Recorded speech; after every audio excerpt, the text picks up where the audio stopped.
당신은 삶 속에 깜짝 놀라게 할 만한 기적을 몇 번이나 경험해 보셨습니까?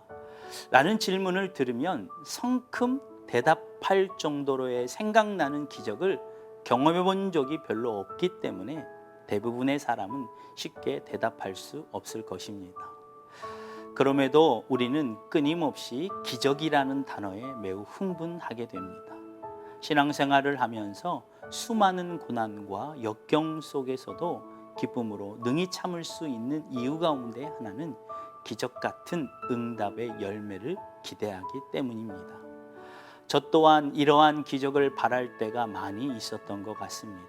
특히 목회를 하면서 고난 중에 있는 가정 신방을 하게 되면 이러한 기적에 대한 간절함은 더욱더 커지는 것이 사실입니다. 그러나 현실은 우리가 원하고 바라던 기적은 잘 이루어지지 않는다는 것입니다. 우린 이럴 때마다 좌절하거나 시험에 들기도 합니다. 오늘 제가 나누고 싶은 메시지는 고난 속에서 그토록 바라던 기적이 일어나지 않는 것이 오히려 더 큰 은혜가 될 수 있다는 것입니다.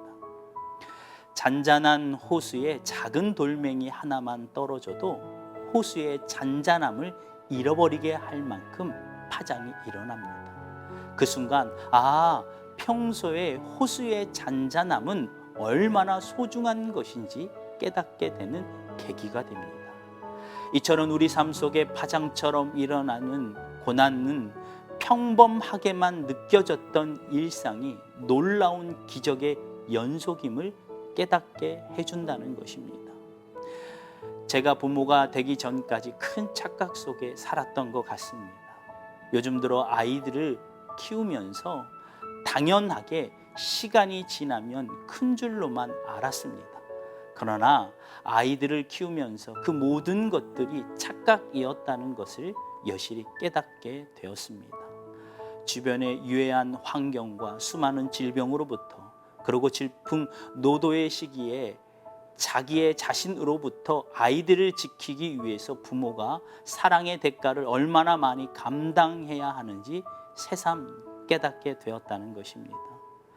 그런데도 이마저도 부모가 아이들을 위해 할 수 있는 것이 불과 얼마 되지 않는다는 것이 현실입니다. 우리가 당연한 일상처럼 느끼고 있는 모든 것들이 기적적인 사건이고, 이러한 기적 뒤에는 누군가가 대가를 치르고 있었다는 것입니다. 저는 성경을 묵상하면서 이런 생각을 하게 되었습니다. 성경 인물 중에 가장 기적을 바랬던 인물은 아마 예수님이지 않을까라는 생각 말입니다. 예수님은 그런데 그토록 바라던 기적이 일어나지 않는 인물입니다. 땀과 눈물이 핏방울이 될 만큼 간절히 기적을 바랬습니다. 그러나 아무 응답이 일어나지 않았습니다.